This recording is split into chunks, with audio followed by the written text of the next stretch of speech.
Greetings! In this video I'm going to do something a bit different. I'm going to convert this Tor Garadon model into a Techmarine. Well, at least I'm going to try and do that. The model's got a few different bits on there that would need to be removed to be generic, but otherwise it should go okay. I'm going to go over a few different parts that I felt were necessary to point out in terms of being problematic to kit bashes off, and also show some alternative pieces that might fit. I personally didn't do too many edits to this model, but there are additional parts where you could cut away material and kind of re-sculpt it with the blade, or of course use sculpting epoxy like green stuff. There's no limits with that, of course. The instructions can give a good idea as to where we should go, but I'm going to mostly be ignoring these. We've also got the 40mm base to use, which I will be using, but I'm not going to be using the big concrete thing he's standing on. That piece is really recognisable as being from Tor Garadon's model, so we've got to get rid of that. Looking at the sprue itself now, we've got Tor Garadon's head. Keeping that head on this model would be too recognisable, so it's going in my bits box. I will say it looks awfully a lot like Gabriel Angelos, so that might be a project itself in the future. We have these other pieces like the grav gun and the pauldrons. The pauldrons are obviously going to have to get some editing done to them, as those markings are quite obviously Imperial Fists. There's this tilt shield here as well. I don't think I need to edit this one because I have some spares in my bits box. There's a laurel in this greave, but that's pretty generic, so we can keep that. Most of the other parts are pretty good. There is a purity seal here with a fist in it, so I might cut that out. There's also the torso with a fist behind the belt that connects to the cape, so I'll need to cut that out as well. This pauldron's the one that's used for the left arm, but it's also got the inner pauldron as part of it. So if you're going to use the arm that's included in the kit, you kind of have to use this pauldron. That means you have to cut off the marking as well. And here's Tor Garadon's head. This is a really nice sculpt. Now I really want to do Gabriel Angelos. Using some nice Tartaros Terminator armour, it looked great. This grav gun's nice to see. It's a shame the Primaris don't get more of these. And now we come to the problematic parts. If you don't want to include the cape, you have to cut away this section here with the belt. That means carving it away and trying to retain details, and when necessary sculpting in your own details. But it's time to start cleanup and assembly. I go in with a knife and scrape off all the mould lines. Any of the mould lines that are in like little corners and stuff are a bit hard to get to with the knife, so I use some thin plastic cement to smooth them out. This works really well to hide those little marks, and especially so on cables and other ribbed bits, like armour joints, coils and some pipes. Now onto these pauldrons. This one here's got a little lightning bolt and a fist, so I just use the knife to cut this off. It's pretty easy, just cut along the smooth bit of the pauldron towards the trim, and then just cut down from the trim to where you cut before. I cut towards myself as I have more control, but I know a lot of people don't like doing that. A few passes on the outside bit, and then a few passes on the inside bit, finish it. And I use some thin plastic cement to smooth out the finish afterwards. For the torso, I try and do some cutting as well, but it's a bit hard to get in there. I end up just using the knife and kind of grinding away a bit of an edge, trying to have a little bit of a U shape in there, then finishing with some plastic cement. Not the best job, but it's fine. When I assemble the torso, I fill the panel lines with plastic cement, and then tightly hold it together. This allows for some material to ooze out a little bit, and as it dries you can go at it with the plastic cement again to smooth it out. This is a great method to fill gaps in places where you don't have to get putty out. This also works for tank gun barrels and other places where you get a long thin seam line along a model. And now I'm looking at some alternate heads we can put in there. This Gravis helmet sits a little bit too high. You could lower it down a bit, but I don't think it fits. This head with the cables looks pretty cool as well, but again, it doesn't fit very well.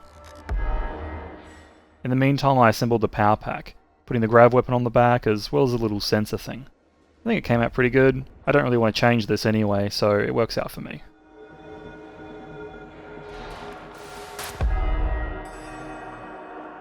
For the purity seal, I decided to try the rotary tool.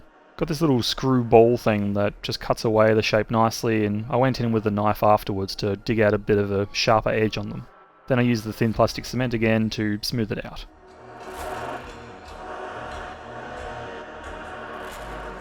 Now for assembly of the cape.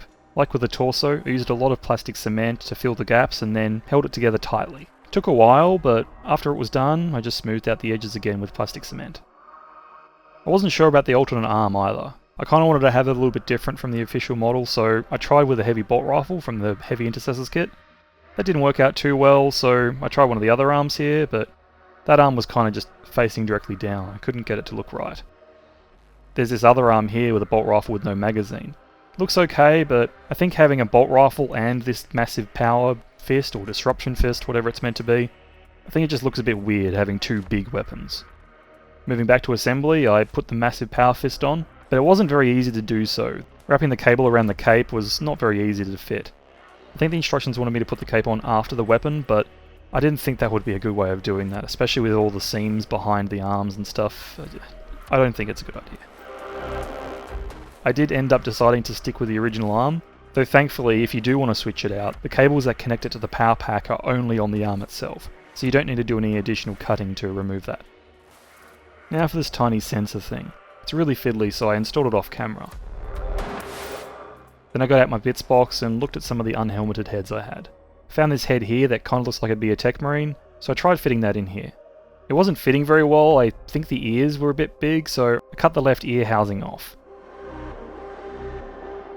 It still wasn't fitting very well, so I went in and cut more material off and more until it fit nicely.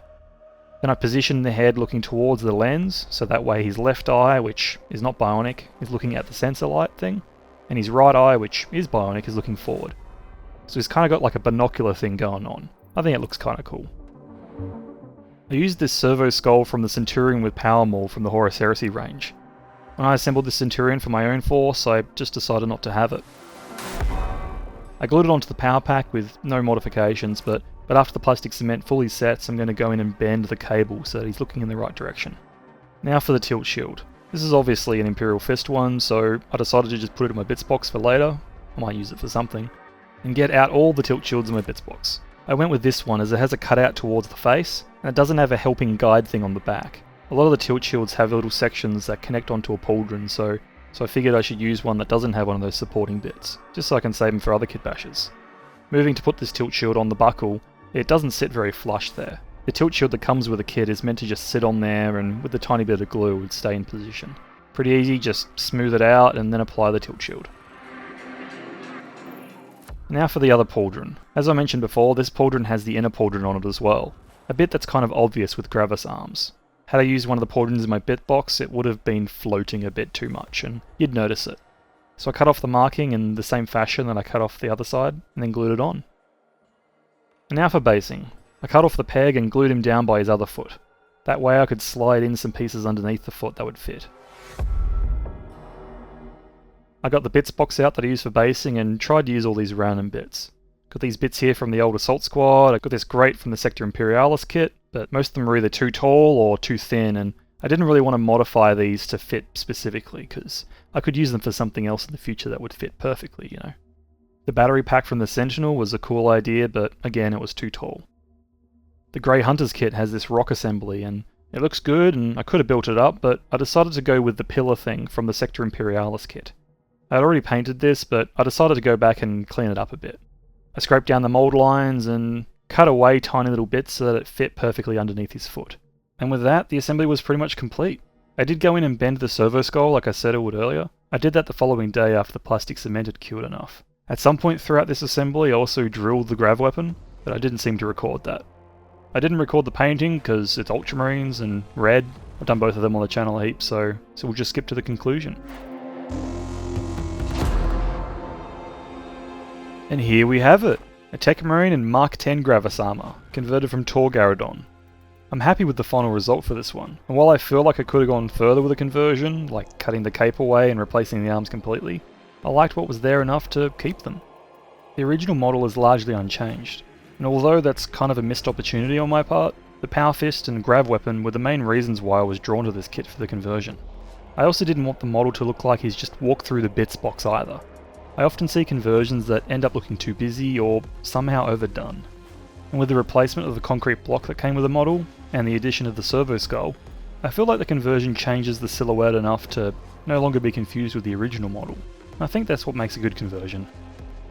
While painting the model, I had some additional ideas to how to convert the model, both of which would probably require removal of the cape though. The first idea I had was using spare arms from the Inceptor's kit. There are two sets of weapons in those kits, the Plasma Exterminators and the Assault Bolters. Each of those weapon options has the weapon and arm as a single piece, so that means you get 6 spare arms with that kit, so you're not losing out cost-wise. Those arms do have a different style of van brace. but you could cut off one of the hands and replace it with a closed fist or a completely different weapon if you wanted to mix them up. The other idea that I had was replacing the arms with the arms from the Iron Father Pharos kit, the Iron Hands character model. That miniature also uses Gravis armour, but he has an omniscient axe, so you could get the classic Techmarine out of that. There is a risk that the pose from that model has the left arm a bit low. It might hit the left knee as the Tor Garadon mini has his left leg raised, but it looks like it could fit. But anyway, that's all I've got for this one. I picked this model up specially to convert after I saw it was on a clearance sale at the store that I get my models from. I figured it might be interesting to see how I go about doing it, even if I didn't do that much overall. So let me know in the comments what you think, or if you'd like to see other conversions. I'll be sticking with painting for the most part though. Otherwise, I hope you enjoyed the video, and that you stick around for the next one.